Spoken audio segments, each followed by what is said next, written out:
What others see as weakness, God sees as training. What you called failure, heaven calls foundation. The Word of God reminds us in the second letter to the Corinthians, chapter 4, verse 17, for our light affliction, which is but a moment, is working for us a far more exceeding eternal weight of glory. Did you hear that? What you call unbearable, God calls light. What feels endless, heaven calls momentary. And what you think is crushing you is actually producing in you a weight of glory beyond your comprehension. There's a mystery in how God works. He often hides his treasures in jars of clay. He allows his chosen to be pressed so that the oil within them might flow like grapes in the winepress. The crushing brings out the sweetness like olives under the stone. The pressing releases the anointing. You have been pressed not to destroy you, but to release what only pressure could bring forth. You might ask, why me? Why did I have to carry so much? The answer is hidden in your calling. The enemy always fights hardest against those marked with destiny. If the weight you carry feels heavier than most, it is because the assignment you hold is greater than most. God trusts you with this weight because he knows it will not break you. It will build you. So do not despise the hidden burdens. Do not curse the silent battles.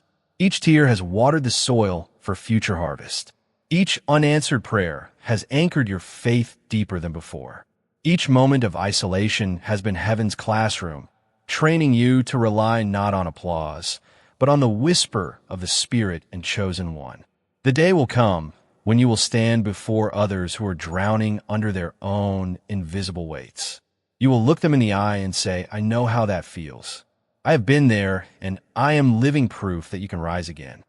That is why you had to carry it, because someone else will only believe in freedom when they see it shining through you. Lift your head. You are not the sum of your silent battles. You are the testimony being written in real time. The hidden weight you've carried is about to become the hidden treasure you release. Chosen one, you're not like the rest. This truth explains both the pain and the wonder of your journey. While others walk on paths that seem smooth, you have often found yourself climbing steep hills, stumbling over stones, and facing storms that came without warning. You have asked, why me? Why can't my life be easy like theirs? Type amen to embrace the angel's blessings. Show your support by giving super thanks up to $20. The answer is clear. You were never designed for ordinary. From the beginning, heaven set you apart. Before your first cry, before your first breath, a seal was placed upon you. That seal is why you could never fully blend in. Even when you tried, even when you forced yourself to fit, something inside whispered that you were made for more. Look back at your childhood. Remember the moments when you felt misunderstood. When others mocked your sensitivity or criticized your boldness, what they saw as flaws were really signals of your calling. Sensitivity was compassion. Boldness was courage. And the reason it drew rejection was because the world often resists what it does not understand. You carry a different fire, like a lantern in the night. Your light unsettles those who prefer the dark, like salt in a wound. Your presence sometimes stings people who are not ready for healing. That is why you are left out of circles. Why certain doors closed. Why some relationships could not last. It was not rejection. It was protection. The scriptures remind us in the first letter of Peter, chapter 2, verse 9. But you are a chosen generation, a royal priest, a holy nation, his own special people, that you may proclaim the praises of him who called you out of darkness into his marvelous light. Then, chosen one, notice the language. It says, you are royal, holy, special, not average, not ordinary. Your whole identity contains heaven's stamp. As a result, shallow spaces will never make you feel comfortable. It was not your destiny to live among the throng. You were destined to become a voice. Imagine a violin that has been expertly constructed. It may seem to be just another instrument to the untrained eye, yet when played, it has depth, beauty, and force in its music. No imitation can equal. You are that. It's possible that you were silenced, mislabeled, or undervalued. However, the sound you make when the master has control over your life will be unique. This reality was exemplified by someone I once met. She will be known as Ruth. She spent her childhood attempting to gain acceptance, seeking after approval, and molding herself into forms that other people liked. However, her efforts were never sufficient. "Why can't I be like everyone else?" she screamed out to God at her darkest hour, and she knew she was never intended to be. She gradually started to accept her individuality, fire, and air voice. Ruth rose to prominence in her community years later, helping others who felt lost. Her experience demonstrated that being unique was not a bad thing. It was her destiny. The same is true for you. Whenever you felt inadequate or excessive, it was an indication that the scale you were using to measure yourself was incorrect. Heaven has a different scale. You are marked, selected, and set aside for heaven. I would now want to ask you to participate in a straightforward act of agreement. Write these 3 words in the comment section. "I'm unique," as a statement of identity, not as a grievance or injury. Because you enter your destiny the instant you accept your uniqueness. You mute the falsehood that you have to fit in every time you speak those words. You attest that your individuality is not a flaw. What a crown. Thus, let the world to misinterpret you. Allow the adversary to attempt to isolate you. The truth that burns within of you cannot be erased by any of it. The others are not like you.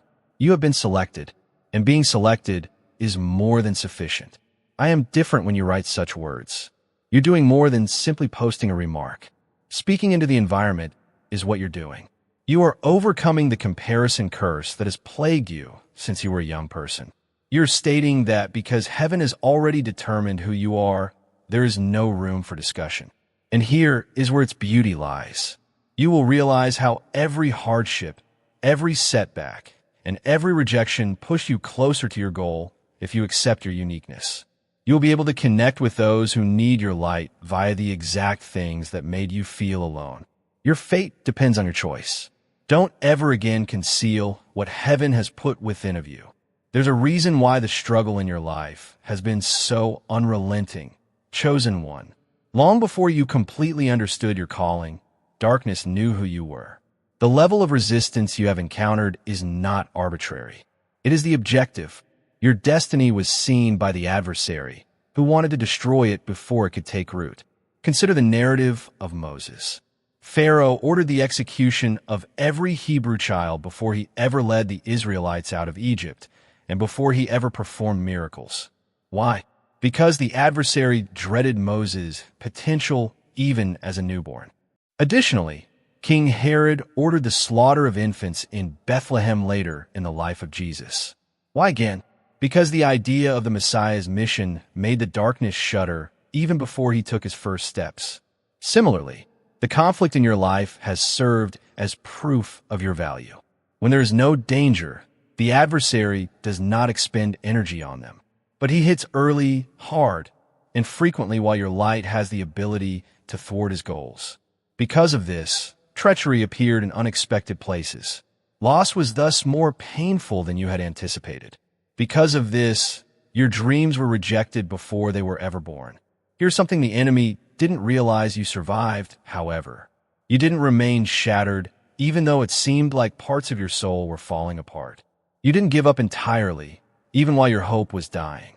You were kept upright by something inside you that was stronger than despair and deeper than dread. That something was God's hand, preventing the devouring of his chosen one. In chapter 6, verse 12 of his epistle to the Ephesians, the apostle reminds us, "Because we fight not against people, but against powers, principalities, the rulers of this world's darkness, and spiritual wickedness in high places." First, this clarifies why certain assaults were illogical. People were never the main focus. It has to do with abilities, the treachery of the colleagues, the unexpected coldness of the buddy, the unforeseen challenges.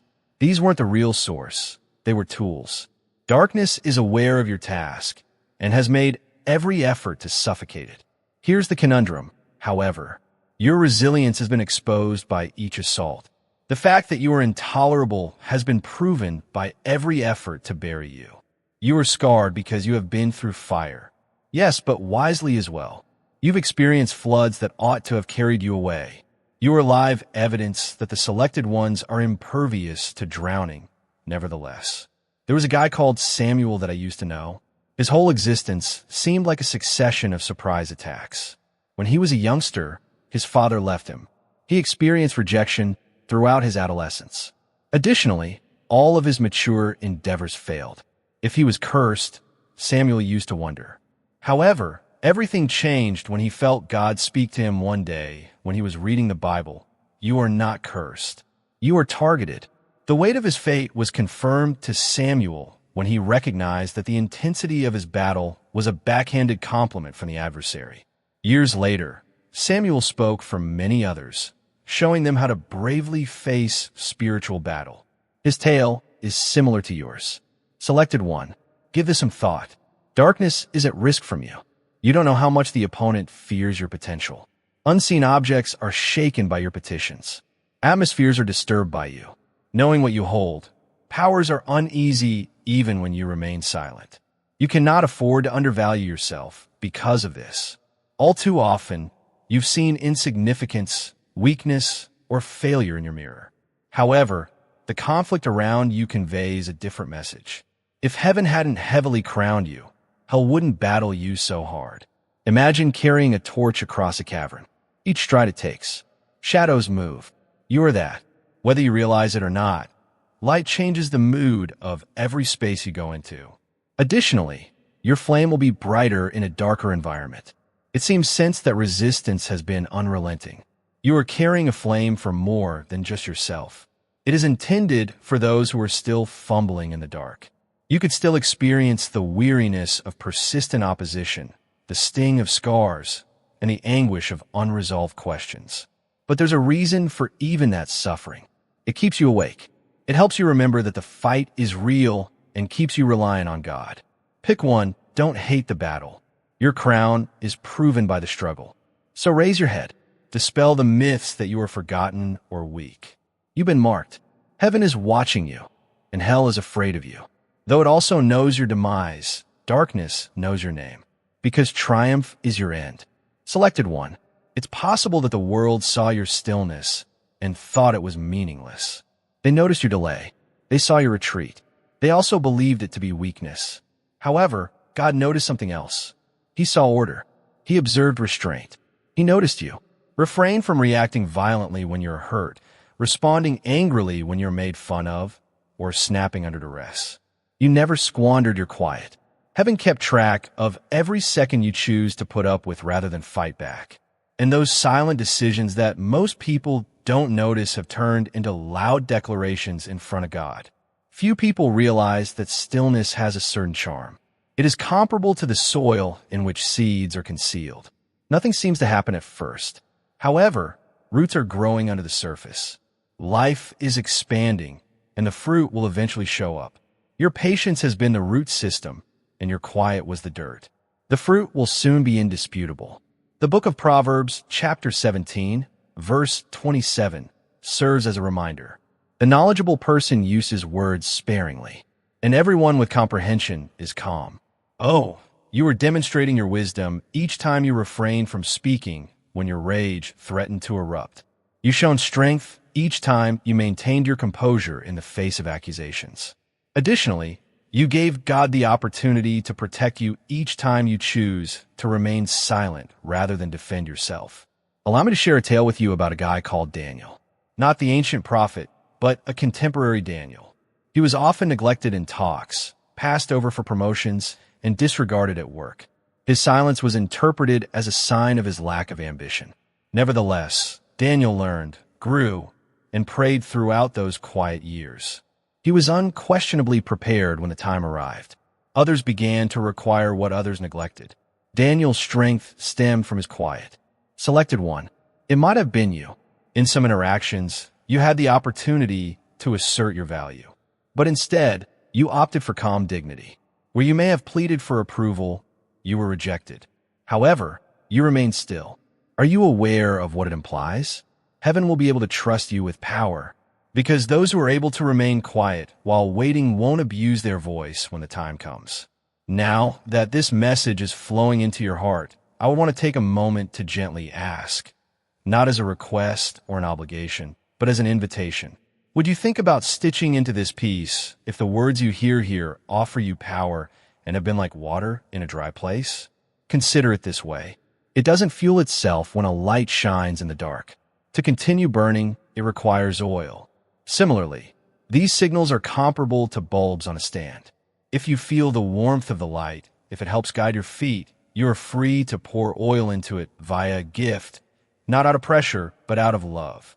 And keep in mind that when others carry a flame, it spreads further. Clicking like is similar to adding a spark. Sharing is similar like handing a candle to a stranger who is lost. It's like saying, keep the fire alive when you subscribe. I want to accompany it. Oh, I see. The word is free whether you offer or not. You cannot buy your fate. You can't purchase your crown. I'm talking to you about a present. Giving, however, is like putting fuel on the fire, ensuring that it continues to burn brighter for the next person in need of its comfort. However, don't allow the idea of giving take precedence over the essential reality. This remains in the center of this section. Your quiet has been holy.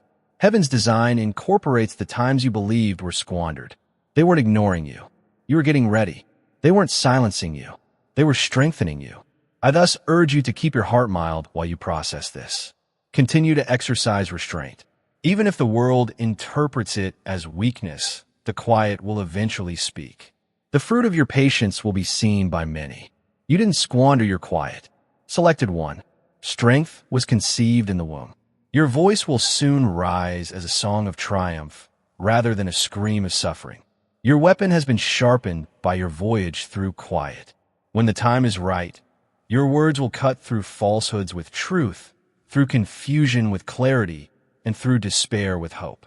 The hidden season has given you power, so don't hate it. Heaven's weight is carried by the voice that emerges from stillness and cannot be disregarded. Selected one. There is nothing normal about this Thursday.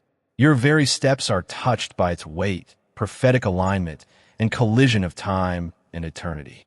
Sometimes we go through life without seeing the bigger picture. However, heaven opens the curtain for you to view today. This is the point at which time and obedience merge like two rivers into one. It's possible that you felt held up. You could have thought that year after year, your prayers seemed to circle the same mountains. Delay, however, is not denial, and there was never a waste of the waiting period. You are now at the point where heavenly release and invisible preparation meet. Imagine a seed buried in the ground. It seems buried, dead, and forgotten for months. Then it bursts through the earth with a single flash of rain and a single touch of sunshine. Was the growth new? No. All along, it had been taking place. Invisible. Similar to this, your breakthroughs have been sprouting beneath the soil of time, awaiting the proper alignment, which comes this Thursday. The prophet Haggai's writings serve as a reminder from the Bible. Verse 9 of chapter 2. The Lord of hosts declares that the greatness of this later house will surpass that of the first. And I will bring peace here. Choose one, I guess. Allow those phrases to get ingrained in your soul. Greater glory is not behind us, but ahead. Your perceived zenith was just the beginning.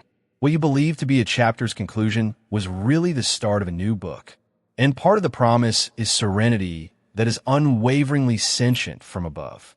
Leah was a lady I used to know. She waited for years in what seemed like endless cycles. She let jobs slide through her fingers. Every idea appeared to stagnate, and relationships fell apart. Why do you keep me in delay? She wailed to God, only to discover later that every door she closed was leading her into perfect time. When the door did open, it was a wonderful fit for her season, her passion, and her abilities. In the end, she often said, if I had entered too soon, I would have lost it. God was not late. He was precise. God is also exact with you. The wait has been beautiful. It has been a heavenly wait.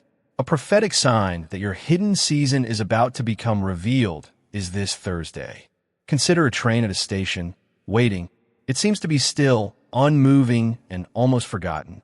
Then, when all the signals line up, the precise second arrives. The tracks have been removed. The voyage starts as soon as the engine starts up. Your life right now is like that. The signal has turned, and alignment is the green light of paradise. But alignment demands reaction. A seed needs to sprout. A train needs to move. Obedience is a prerequisite for a chosen one. The timing of heaven is insufficient on its own. You must say yes. At this point, I would want to extend an invitation to do more than only listen. I ask you to put a number in the comments as a sign of alignment and as a prophetic gesture. Put the number 9 in writing. Why 9? As it represents the number of births, the end of one cycle, and the start of another. Your promise has been carried in prayer, in quiet, in tears, and is now prepared to be released, much as a child is carried for 9 months before coming into the world. By typing that number, you are declaring, I am stepping into alignment. I am ready to birth what heaven has placed in me. This is not superstition. It is symbolism. It is a way of saying with your actions what your heart already believes. Heaven sees faith, even in simple custos, and sometimes the smallest act in the natural unlocks the largest movement in the spiritual chosen one. I do not know what your Thursday looks like in the natural. Perhaps it feels ordinary, just work, school, errands, chores, but in the spirit.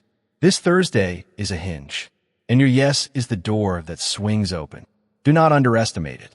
Do not dismiss it. What seems small is sacred. Lift your eyes. The waiting has not been for nothing. The delay has been refining you. The silence has been shaping you. And now heaven whispers, move, M. So step into this alignment. Speak yes with your heart.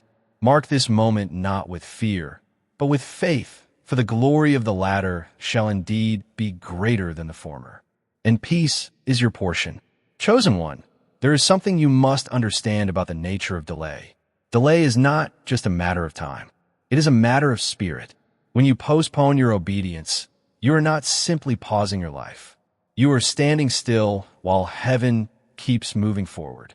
What was meant to be embraced with joy can begin to feel heavy if you wait too long. Think of Jonah. When God told him to go to Nineveh, delay seemed harmless. He ran in the opposite direction, thinking he had time to decide later, but delay led to the storm. The tossing waves, the belly of the fish. His assignment did not disappear. It simply grew harder the longer he resisted. In the same way, postponing your surrender does not cancel your destiny. It only makes the journey more painful. You may think, I will obey tomorrow. Next season, when I'm stronger, I'll give up. When I am ready, but tomorrow is not promised and next season may not come. The longer you wait, the dimmer your spiritual sight becomes. Obedience is not just about action. It is about timing. Imagine a farmer who prepares the soil, scatters the seed, and then delays watering. By the time he returns, the soil is cracked. The seed is scorched and the potential harvest is lost. Delay did not destroy the seed. The seed was good, but it did starve it of its chance to live. That is what delay does to purpose. It starves what God has placed in you. The scriptures warn us in the book of Hebrews. Chapter 3, verse 15. Today, if you hear his voice, do not harden your hearts as you did in the rebellion. No, notice the word today, not tomorrow. Not when life feels easier today. Because every moment you say no, your heart risks becoming harder. Every time you silence conviction, it grows clear. Delay is not neutral. It is dangerous. I once heard the story of a man named Marcus. For years, he felt God tugging on his heart, calling him to step into his assignment. But fear whispered louder. Not yet, he told himself. I'll do it when my finances are stable. I'll do it when I'm married. I'll do it when the timing is right. This passed, and Marcus looked back with regret. His life was filled with almost obedient, almost surrendered, almost fruitful. The weight of delay became heavier than the burden of obedience ever would have been. Chosen one, do not let delay rob you of your crown. Do not let hesitation steal your inheritance. You are one, yes, away from breakthrough, but also one postponement away from blindness. Consider this. Every step you resist is ground the enemy gladly occupies. Every day you procrastinate is a day your light remains hidden. Delay does not just affect you. It leaves those connected to your assignment in waiting as well. Someone's healing may be tied to your obedience. Someone's freedom may depend on your yes. Picture a relay race. The baton is handed to you, but you hesitate. While you stand still, the race does not pause. The track keeps stretching. The crowd keeps waiting, and the baton grows heavier in your hand. That is the cost of delay. And yet, here is the mercy. If you're reading these words, the door is still open. Conviction is proof that heaven has not withdrawn. You still have time to step in, but not time to waste. The voice of God is gentle, but does not linger forever. Do not confuse God's patience with permission. Just because he has not yet removed his hand does not mean you can postpone indefinitely. Mercy is a window, and every window eventually closes. This is why delay is deadly. It blinds you slowly, numbing you into thinking you can always say yes tomorrow. But the truth is every yes delayed makes the next yes harder to give.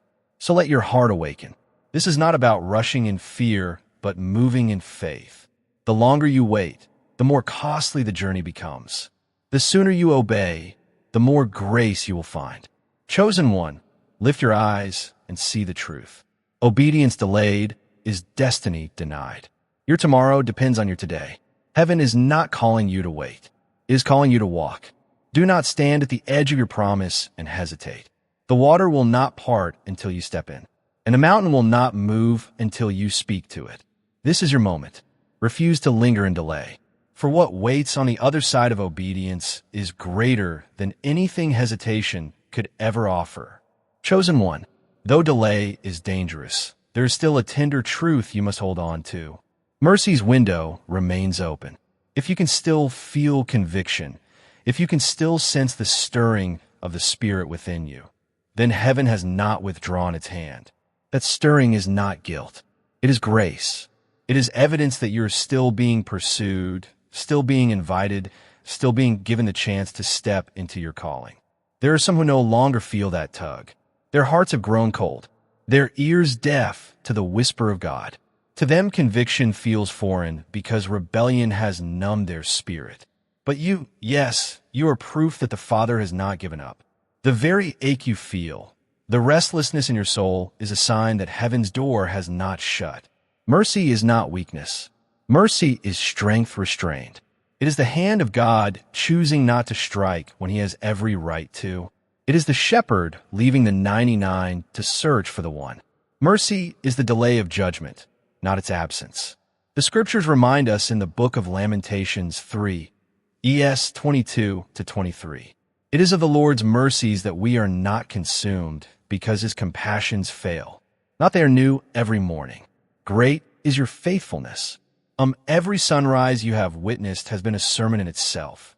It has whispered, you are still here and mercy is still available. Each morning light is a reminder that yesterday's failures did not erase today's opportunities. You are not consumed because mercy shielded you. I once knew a man named Elias. His youth was marked by rebellion, drugs, violence, anger, and crime. He ran from God with all his might. Yet, deep down, he could not escape the pull. Even in his darkest nights, a whisper kept him awake. This is not the end for you. That whisper was mercy. One night, after a fight that nearly ended his life, Elias dropped to his knees and surrendered. Years later, he looked back and said, "It was mercy that kept me alive long enough to finally say yes." Hello, chosen one. Can you see that in your story too? Every time the storm should have taken you out but didn't, mercy. Every time you failed but got up again, mercy. Every time you wandered but felt the tug to return, mercy. But here is the sobering part. Mercy's window is not eternal. Like the ark in Noah's day, there comes a moment when the door shuts. Those who laughed at Noah's obedience found themselves pounding on the ark when the rain began to fall. But it was too late. Mercy had held the door open long enough. But once it closed, it cannot be opened again. That is why conviction matters so deeply. It is the voice of mercy calling you before the door shuts. To ignore conviction is to treat mercy as common. And when mercy is taken for granted, judgment rushes in. Think of a candle burning in a dark room. The flame is small but steady, giving warmth and light. But if ignored, if left unattended, the wax runs out and the flame flickers away. Conviction is that flame. It burns in you now, but if you silence it long enough, it can fade. That is why now is the moment to respond. Yet do not mistake this warning for despair. Mercy is not here to frighten you. It is here to save you. It is God's way of saying you are still mine. You are not too far gone. The door is still open if you may feel unworthy, unready, or unclean. But mercy does not wait for perfection. Mercy meets you in your imperfection and pulls you toward restoration. The cross itself was mercy displayed, judgment poured out on Christ, so that grace could be poured out on you, chosen one. Hold on to this. The fact that you are still sensitive to God's voice, still stirred by His word, still moved by His Spirit, means the window is open. Do not waste it. Step through while you can. For the mercy you embrace today becomes the strength you walk in tomorrow. Mercy's window is wide enough to catch you, but it will not stay open forever. Step through now while light still shines. Mercy is the hand reaching for you even as the storm gathers. Do not stand outside the door when it has been opened wide for you. Step through while the invitation is alive. For the next season of your journey depends on this sacred yes. Mercy waits, respond now. Chosen one, you now stand at a crossroads. One path stretches wide and looks easy, paved with comfort and compromise. The other path is narrow, steep, and often lonely, but it leads to life. You feel the weight of the decision pressing against your chest because this moment is more than preference. It is destiny. Crossroads are not places of comfort. They demand decision. They force you to pause, to ask yourself where your heart truly belongs. It is here at the dividing point that heaven watches closely. Which way will you go? Do not think you can linger long at the crossroads. To stand still is to drift slowly toward the wide road. Neutrality is not neutral. Delay is a decision. Every step you take either leads you toward breakthrough or blinds you further. The scriptures remind us in the Gospel of Matthew 7 verse 13, "Enter through the narrow gate, for wide is the gate and broad the road that leads to destruction, and many enter through it." These words are sharp but true. The narrow road is not meant to scare you. It is meant to save you. The broad road feels safe at first, but its end is emptiness. The narrow road feels costly, but its end is glory. I once heard of a man named Victor. He was raised in faith, but walked away as a young adult. For years, he told himself he would return later, when life slowed down, when responsibilities felt lighter, but when sickness touched his home, he realized later was an illusion. At the crossroads of despair, Victor finally chose. He turned his face back to God and said, "No more delay." That choice shifted not only his life, but the legacy of his children, chosen one. The same choice rests before you. One path leads to blindness, eyes dulled, heartened, music destiny delayed. The other path leads to breakthrough, sight restored, purpose ignited, steps aligned with heaven. This decision cannot be outsourced, cannot be postponed, cannot be ignored. It is yours. Think of a river splitting into two streams. You cannot walk down both. Whichever stream you choose carries you further than you realize.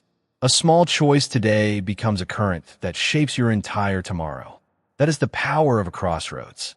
And here is where I invite you into a prophetic act of agreement. Go to the comments and write, "I step forward." Write it as your covenant, your declaration that hesitation has lost its grip on you. In those 3 words, you seal your choice for the narrow road, the road of glory. So, chosen one, do not hesitate. Look at the crossroads before you. One path is wide, but it empties into nothing. The other is narrow, but it leads to glory. Choose this day with courage in your heart and faith in your steps. For the decision you make here will echo far beyond this moment. The crossroads you face is not simply about choosing between 2 paths. It is about choosing between 2 masters. One road whispers promises of ease, of fitting in, of compromise that feels comfortable. But beneath the surface, that road drains your strength and blinds your vision. The other road, though narrow, is the road of freedom. It calls you higher. It stretches your faith, and it awakens your true identity. Choosing the narrow road is not about losing.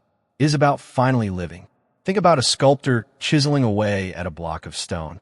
At first, all you see is fragments falling, pieces breaking, and dust rising. It looks like destruction, but in truth it is design. The artist sees a masterpiece hidden within the stone. In the same way, the narrow path chisels at you, stripping away what is false, breaking off what is unnecessary, and revealing the masterpiece God always intended. The broad path leaves you untouched, but also unfinished. The narrow path costs more, but it produces glory. When you say, "I step forward," you are doing more than commenting words. You are stepping into covenant. You are testifying to heaven and declaring to yourself that the wide road no longer owns you. It is a simple act, but one filled with weight. Your spirit is aligning with obedience. Your mouth is agreeing with destiny, and your steps are prepared for movement. It may look like only 3 words on a screen, but in the unseen realm, it is a trumpet announcing your decision. Do not underestimate the moment. Crossroads only last for so long before they fade and a choice is made. Every yes at the right time creates ripple effects. Your obedience strengthens others. Your decision unlocks doors. Your courage plants seeds for future generations. This is why heaven presses on your heart so strongly here. Not to burden you, but to awaken you. For once you step forward, the journey you begin will carry you into everything you were created for. Chosen one, you must realize something that perhaps you have overlooked. Your light terrifies the darkness. Even when you are unaware of your own strength, even when you think your presence is small, the realm of darkness trembles when you rise each morning. You carry a flame that was placed within you from the beginning, and that flame disrupts every plan set against you. Think of it this way. When a single candle is lit in a cave, the shadows no longer own the room. They scatter. They shrink. They hide in the cracks. The candle may seem fragile, but its light is stronger than the thickest darkness. That is you. Your prayers are like sparks, your faith like steady oil, and your voice like fire. The scriptures remind us in the Gospel of John, chapter 1, verse 5. The light shines in the darkness, and the darkness has not overcome it. Chosen one, this verse is not just poetry. It is your biography. Darkness has tried again and again to silence you, but you are still here. Depression could not extinguish you. Betrayal could not bury you. Failure could not finish you. Why?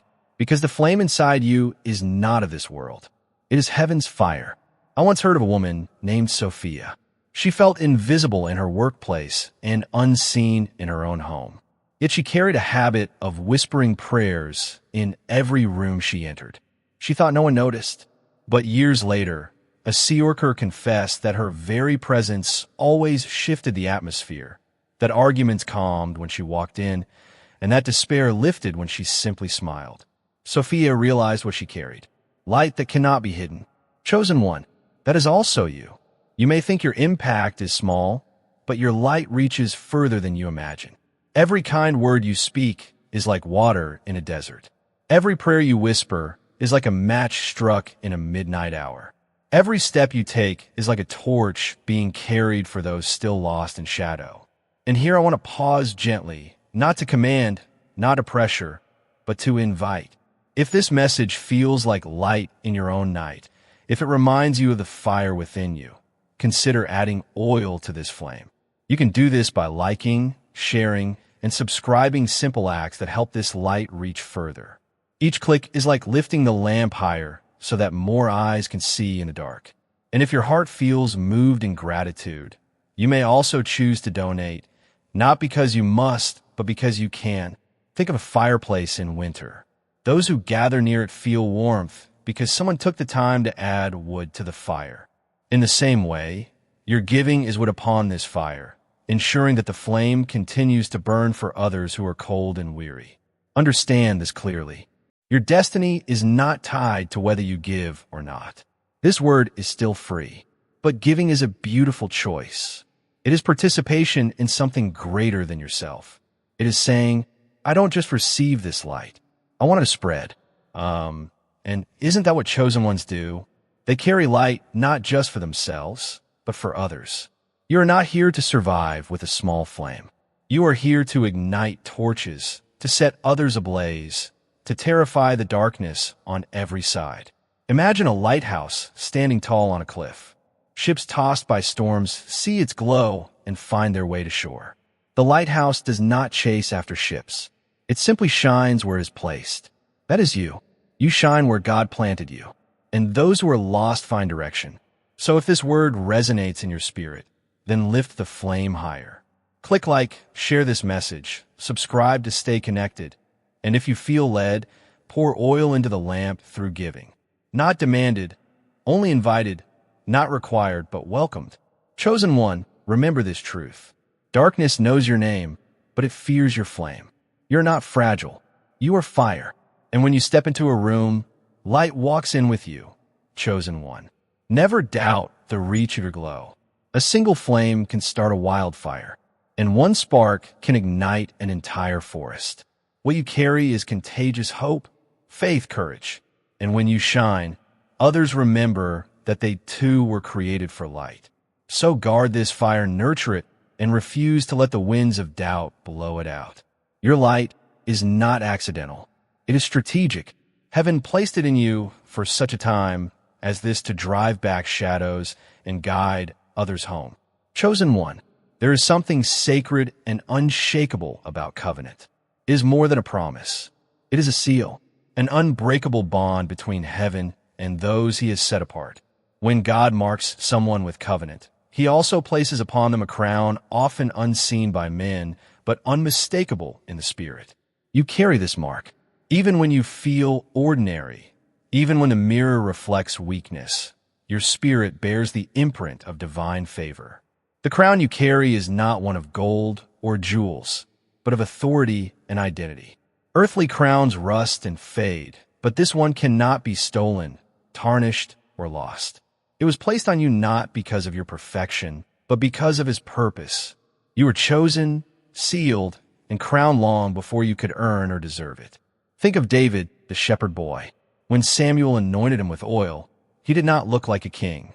He smelled of sheep, dressed in simple garments, overlooked by his own family. Yet heaven saw the crown before men did. And though years of wilderness, wreckage, and battle followed, the mark never left him. What God crowns, no enemy can naysay, chosen one. The same is true for you. The anointing you carry may not yet be visible to all, but it is real. You may still feel hidden, but hidden is not forgotten. Hidden is preparation. The crown is already on your head, even if your throne is not yet in sight. The scriptures declare in the second letter to Timothy, chapter 4, verse 8, "Now there is in store for me the crown of righteousness, which the Lord, the righteous judge, will award to me on that day, and not only to me, but also to all who have longed for his appearing." Laugh. This crown is not only about the future. It speaks to the present. It is a sign of belonging, of being set apart, of walking under divine favor, even when circumstances appear to contradict it. That is why storms cannot drown you. Trials cannot consume you, and rejection cannot define you. You carry covenant and crown. I once heard the story of a woman named Esther, not the queen of Persia, but modernist. She lived in obscurity, working long hours in a small town, feeling insignificant. But deep inside, she felt the whisper, "You are chosen," though no one applauded her faithfulness. She carried herself with dignity, as if wearing a crown no eye could see. Years later, she was unexpectedly given a platform to lead and encourage others. Those who once overlooked her suddenly recognized her authority. Esther realized that the crown had been there all along. It simply became visible when the time was right. Chosen one, perhaps that is you. You may feel hidden, but your hiddenness is holy. It is in this season that your crown is being polished, your covenant tested, your character refined. Do not despise the silence. It is here that God engraves his seal deeper upon you. Picture a ring forged in fire. The metal is heated, bent, and pressed until it holds its final form. Then it is marked with a seal that no flame can erase. That is covenant. That is crown. And that is you remember this truth. Your authority does not come from people's recognition, but from heaven's declaration. Even if no one affirms you, the crown is real. Even if others reject you, the covenant stands. You are not defined by applause or position, but by the one who chose you and placed his mark upon you. So walk with your head lifted high, not in arrogance, but in assurance. The world may not yet see what rests upon you, but the spirit world knows. Hell fears it. Heaven horns it, and time will reveal it. You are marked. You are crowned, and you are his chosen one. Never mistake invisibility for insignificance. The crown does not shine because of where you stand. It shines because of who placed it there. Even in your keenest moments, the authority of heaven rests upon your shoulders like a mantle that cannot be lifted off. There will be days when you doubt, when your crown feels heavy or unseen. Yet remember, crowns are not meant for comfort, but for calling. They remind you that you are not made for mediocrity, but for mission. The crown is not decoration. It is declaration. And one day what is now unseen will become undeniable.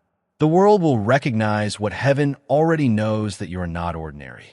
You are sealed by covenant, carried by grace, and destined to reign with unshakable purpose. Chosen one. Every covenant requires response.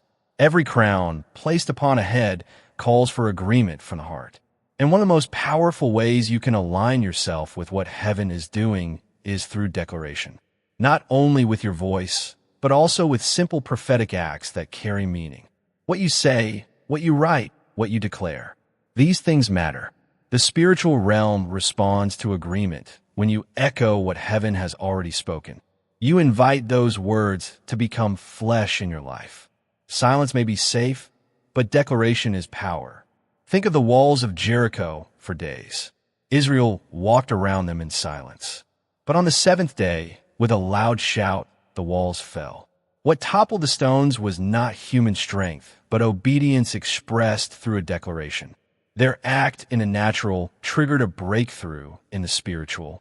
The scriptures remind us in the book of Romans, chapter 10, verse 10, "For with the heart man believes unto righteousness, and with the mouth confession is made unto salvation." Your heart carries belief, but your mouth seals it. What you declare today has the power to align your tomorrow. I once heard the story of a man named Jonathan. For years, he silently hoped for change, but never spoke it aloud. He believed in his heart that God had called him higher, but his lips stayed closed. One day, during a prayer gathering, he finally spoke the words out loud. "I am free. I am called. I am chosen." Something shifted in him immediately. What he had carried quietly became alive, once declared from that day forward.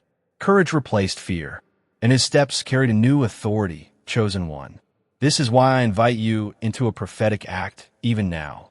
As a sign of your agreement with heaven, as a declaration that your heart and mouth are aligned, I want you to write a number in the comments. Write the number 7. Why 7? Because it is the number of completion and divine perfection. It reminds us of creation itself. God spoke the world into existence in 6 days. And on the 7th he rested, declaring it finished. The number 7 represents cycles completed, battles ended, promises fulfilled.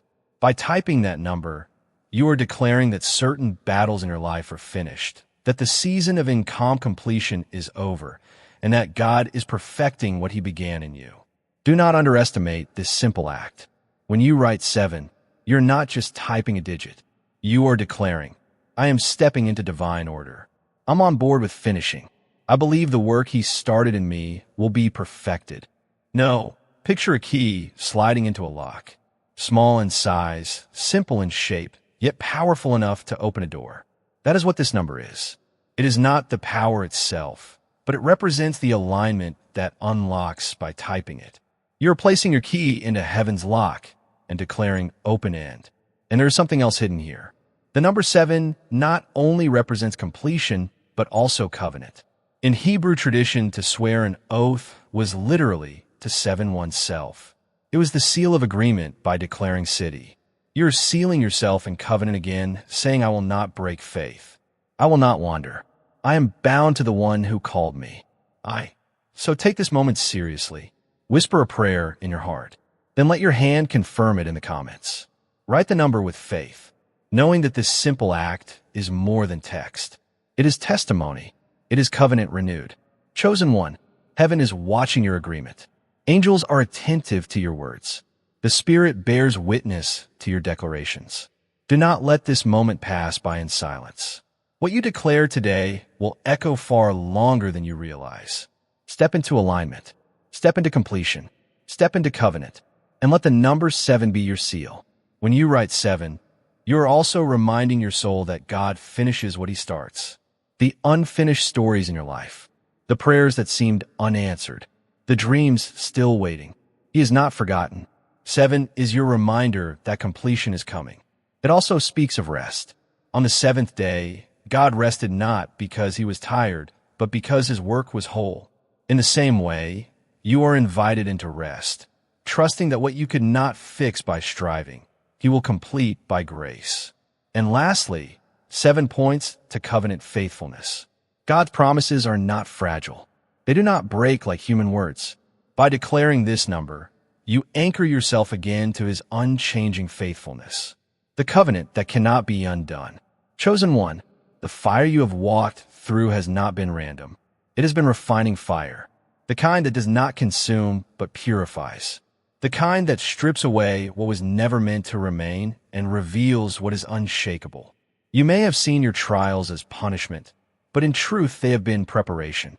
Think of gold placed in the furnace. At first it looks solid, whole, even beautiful. But when the fire touches it, impurities rise to the surface. The gold is not destroyed. It is refined. The process is painful, the heat intense. Yet the outcome is a purity and value impossible without the fire. That is your journey. You are the gold, and your trials have been the furnace. The scriptures remind us in the first letter of Peter, chapter 1, verse 7, these trials will show that your faith is genuine, is being tested as fire tests and purifies gold. Though your faith is far more precious than mere gold, and your trials have revealed what is real, when everything else was stripped away, your faith remained. That faith tested and refined is more precious than anything the world can offer. It carries weight, it carries authority, and it carries the fragrance of endurance. I once heard the story of a man named Caleb. He faced betrayal from those closest to him, financial ruin that nearly broke his family, and sickness that lingered for years. He often cried out, "Why me?" Later, he stated, "The fire I once cursed became the place where God revealed himself to me most clearly." He came to see that the fire had molded him, burning away his pride, strengthening his compassion, and solidifying his faith. Selected one. Let this fact reassure you. Maybe you have also wondered, why me? Perhaps the flames have felt unbearable, the losses too great, the battles too long. God refines his chosen ones via fire, never letting it destroy them. What is destroyed by fire is never intended to remain. It is always intended to illuminate what it shows. Before a diamond can shine on a crown, picture it buried deep in the ground. It must be cut, pressed, and polished. It stays concealed stone without the procedure. It turns into treasure in the process. Your fire has done just that. It has revealed your inner wealth. Another gift that the purifying fire brings is empathy. You can help people recover since you now know what it's like to be in agony. Because you have been broken yourself, you can sit with the broken and see them for what they are. Because you understand what despair feels like, you are able to speak hope into it. You are now able to carry others with the same compassion that God carried you, because the fire has made you both strong and compassionate. Do not dislike your scars. They don't indicate a loss. They serve as indicators of survival. They serve as evidence that your narrative did not finish in ashes and that the flames did not prevail. Each scar serves as a testament. Every wound a portal for God's light to shine through. Additionally, keep in mind that the fire does not endure forever. At some point, the refining stops and the unveiling starts, the furnace cools and the season changes. You can now carry platforms you couldn't carry before thanks to your fire. You now have shoulders that are sturdy enough to support the mantle that is placed on you. Selected one. You are not brittle, heat-sensitive glass. You are precious. You're a diamond. You can't be broken. You are not destroyed by the fire. You are characterized by it. So raise your head. Look back with appreciation rather than resentment. You are now the exact thing that formed your crown for the fires that previously frightened you. You are moving forward, cleansed, validated, and prepared because the refining fire has completed its task. You were never supposed to be left in ruins during the season of fire. It was supposed to make you glow.